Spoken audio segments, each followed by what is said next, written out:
Hello. We are well into January, so I thought it was time to finally do a flip through of my 2023 reading journal.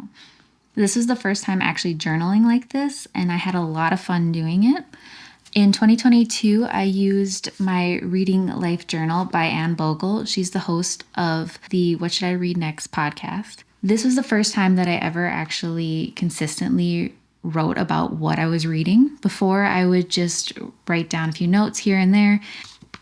And if you want to try, journaling about your reading, I would definitely recommend this. I love the size of it, so you don't have to worry about writing a whole lot.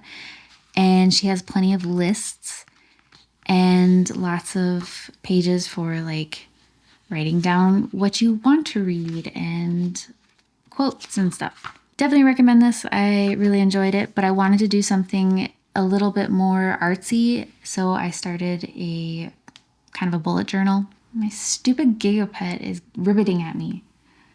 I've abandoned you. Go away. I'm going to try to keep this short, so I won't go into too many details. I am warning you, though, that there are spoilers in my entries, so don't read those. They're not very interesting anyway, so I wouldn't even bother. I used an A5 Rhodia. It was initially my boyfriend's, and all he used it for was writing down inks. So then I took it from him because he wasn't using it properly. So it does have some quotes and other stuff in here, but I had only used a few pages and I didn't want to waste the notebook. And though I did really want to buy a new one, I just figured I'd use this up for 2023 and then purchase a new one in 2024, which I did. And here it is. So I will have a setup video of this in the next few weeks. In the front here, I have a sticker from Makers and Quinn. They are a local bookstore in Minneapolis. And then this was from Temu. Then I have a cover page here, which is whatever. I got this from a pamphlet that came with an owl crate. Content page. I didn't complete a lot of my goals, okay? I never do. And they're very basic, like read in a coffee shop. You think that would be simple, but I don't like to leave my apartment.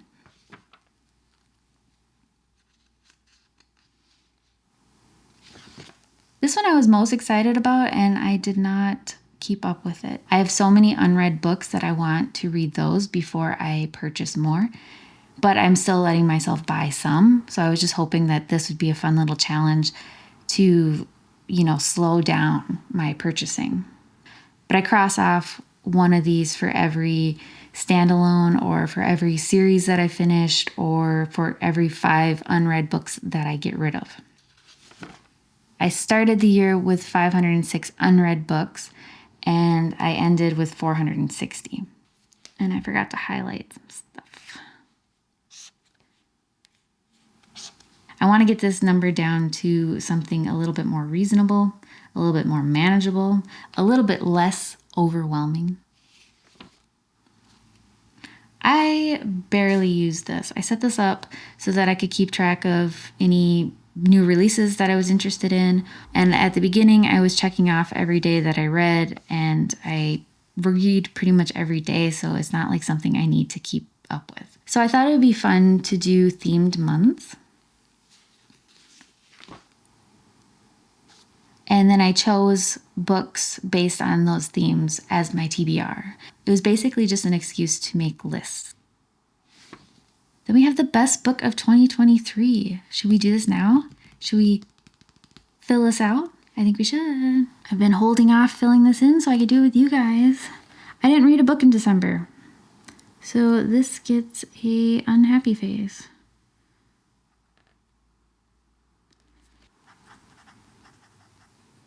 I really like The Witches, but I really, really enjoyed The Hunchback of Notre Dame, even though it took me forever to get through. And he goes on about architecture. I have these 3 books right here, so we will decide what my favorite is at the very end. Are you dry? Good enough.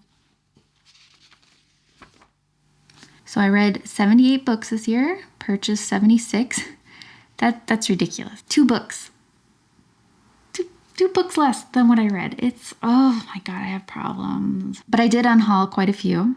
I DNF'd 3 books. There's just not enough time for books that suck, right? 0 rereads. So that's kind of unusual for me because I like to reread a lot.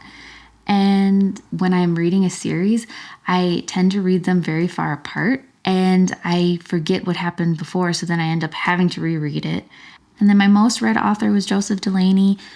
I got through most of the Last Apprentice series of his. And then I wanted to track genre, the category, so whether it was children's, middle grade, young adult, or adult, and what I gave it for a rating. I think I'm a little too generous sometimes because I didn't think I had that many good books. And then the published date. January's theme was books bought in 2022. I read quite a few of them, and I didn't have to read them just within this month. If I read them later in the year, I would go back and check these off.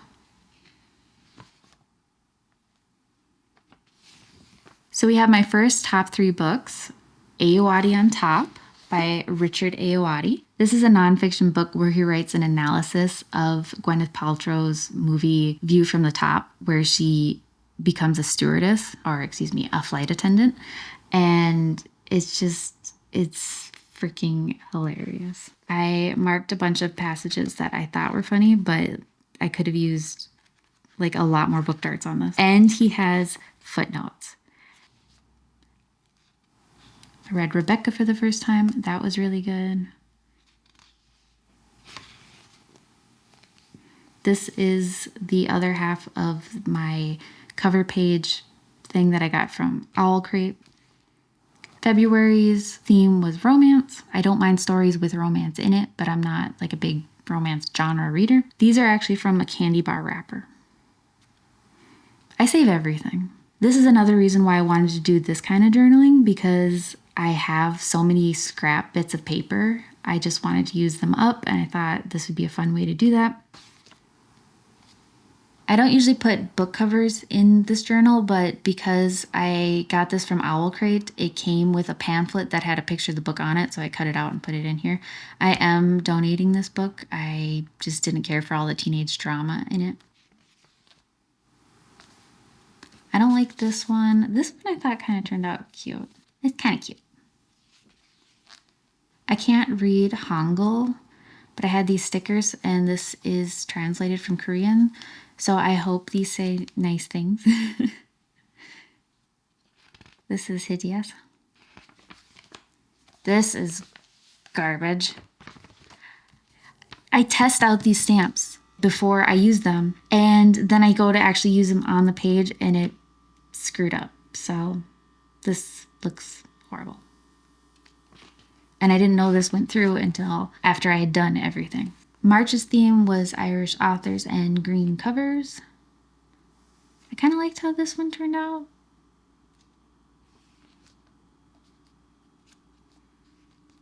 I only read 12 Rules for Life because it was gifted to us. These rules that he has are just basic common sense. I'm not the target audience for this though, so.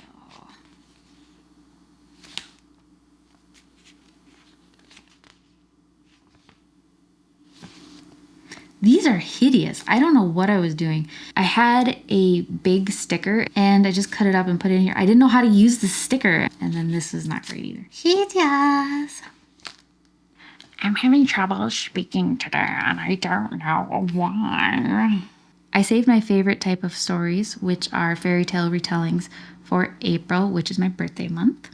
And I really liked how this turned out, except I put these brackets here because I bought too many books and I didn't leave myself enough room and it looked terrible, and then I whited it out and now that still looks terrible, so yeah. But I didn't read very many of these retellings.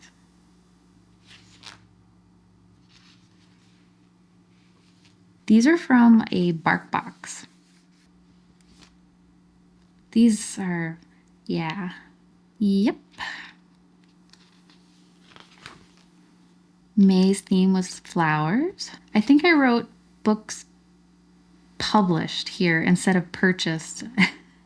And so I had to cover it up and then cover this up. And I was out of town, I think, when I did this. So I used my label maker. I kind of like how this one turned out. I didn't care for the book that much. I gave it 4 stars because it was well written, but it is magical realism, which I'm not a huge fan of. And I got it from an Owl Crate box, which is why there's a copy of this in it. I thought that kind of turned out a little cute too. This is Hiya. Usually I end up giving these 4 stars, but I think because it was from Grimalkin's perspective, who she's my favorite character, I gave it 5 stars. And the fact that she's carrying around the devil's head in a sack, he's still alive and she's just torturing him. Just amazing. Love that.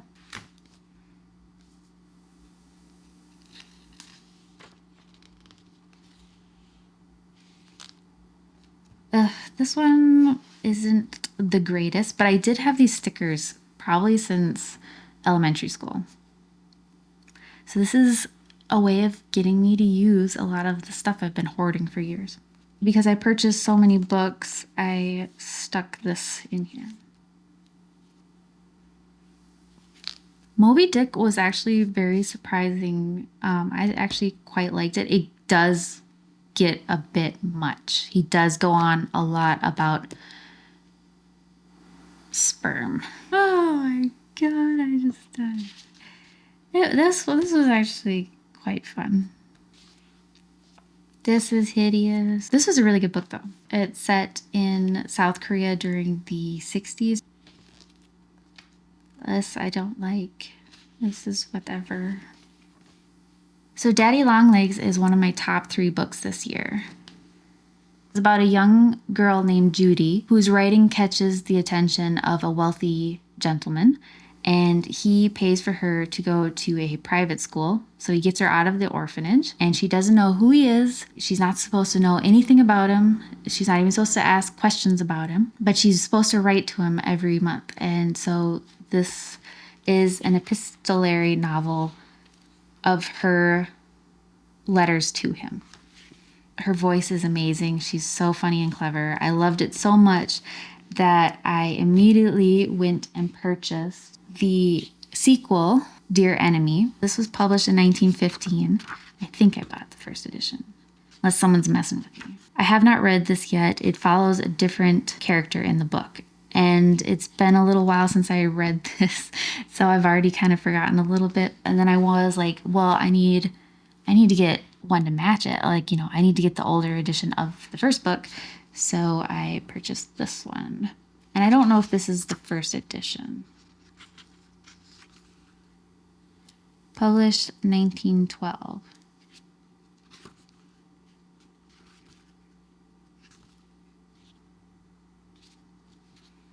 This was a really good book. I actually got my copy from a little free library. I decided to do a mid-year check-in, figure out what's working, what wasn't working, and then goals moving forward, which I don't think nope, didn't do any of those. July, I picked American history. I'm surprised I read so much because Testament of Youth is a very thick book, and I think it took me most of July to read it.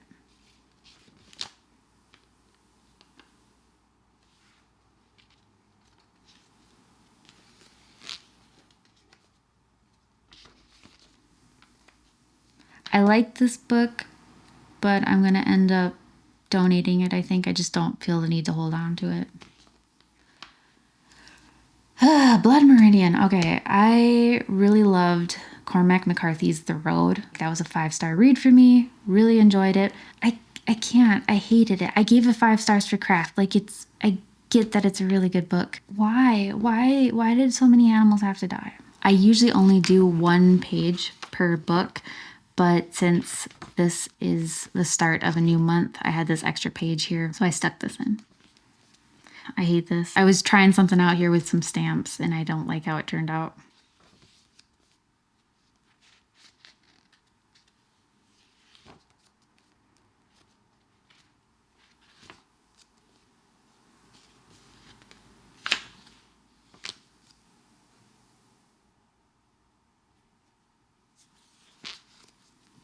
September was mystery and thriller.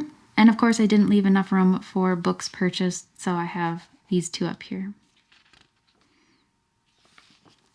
I have so much trouble with these stamps. Okay, if you watched any of my videos, you've seen me have difficulty with these stupid things. Oh, I picked up a stamp from Temu and I was trying to use that. I have trouble lining it up properly though.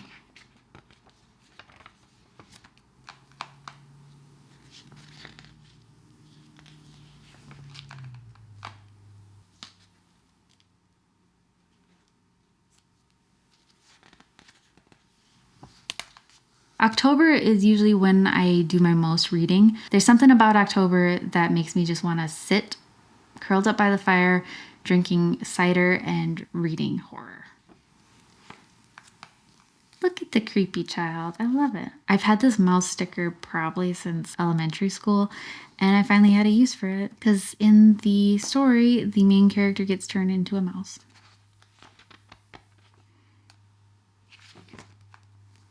This book, I tell you what, it was a book. I read it because I like books about food and food critics, and she's a psychopath, which I also like. A lot of disturbing things. The eating the people didn't bother me so much as all the weird sex stuff. Cannibals, fine. Perverts, not so much. I'm a bit of a prude. I don't like how this turned out. This is when I started recording for YouTube, and so I did this one on camera, and I think pretty much everything after this I did on camera, but I haven't uploaded those because I don't know if anyone would find them interesting. So let me know down in the comments, like if you would want to see that. I might not post these ones, but going forward in my new journal, I might show how I set them up. I can't talk while I'm doing it, so they would be either silent or would just have music playing. But let me know what you think.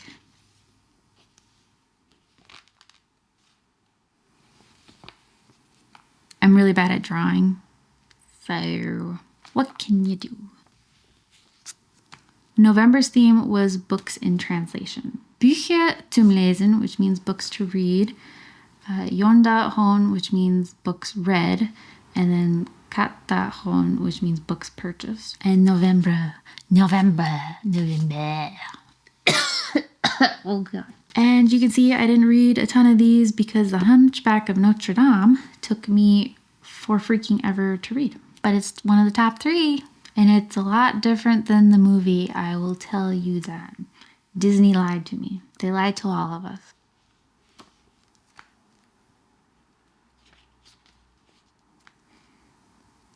This was another Owl Crate pamphlet. I actually posted this setup. It was my first video on YouTube. And I didn't read any books because I was too busy on YouTube. So I do only have a few pages left. I do have a page back here for all the books that I didn't finish. I didn't want to actually put a spread in here for books that I didn't finish because I feel like that would encourage me to fill it up. I put in this reference page here, but I don't think I ever really went back and looked at it. These are just old pen tests for when my boyfriend was using the notebook. And then I just have more test pages back here. In the very back, I got a sticker from Temu, and this was from Owl Crate, and it's for Our Dark Duet by Victoria Schwab. I got a pocket here. I just have a sticky pad for jotting stuff down real quick. And then a bunch of covers of books that I own that I thought if I read them, I would stick them in there. I'm actually going to donate this book. Did I donate this one? I don't remember.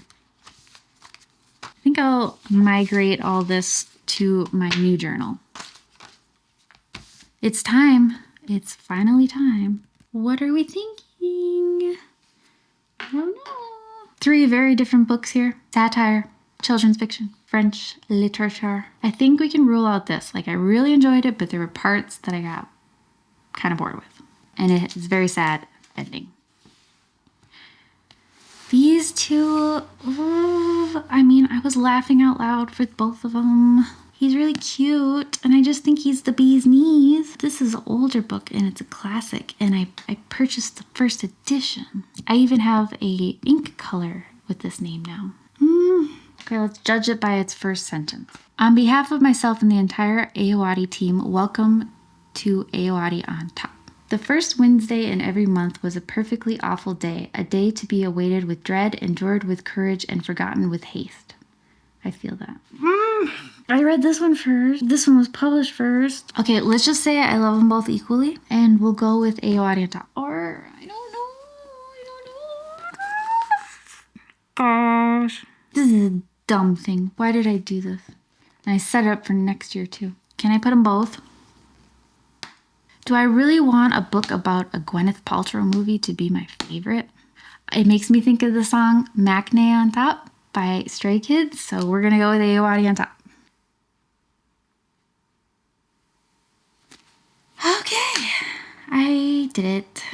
I really had a lot of fun with this journal, and I hope you enjoyed this flip through. It was very painful for me to record. Oh my god, I hope it wasn't painful for you to watch. I'm very excited for my new journal for 2024. Should I give you a little sneak peek? Wow. That's it. That's all you get. Thank you for watching. Bye bye. Hi. You guys want to see my reading journal? As I scratch my chest. Okay, here we go. Let's get all the weirdness out. Take a sip of water. And my finger really itches, you guys. It's so hard being a reader and a journaler and a planner because if you put lotion on your hands, you get it all over your stuff and then it's just sticky and gross.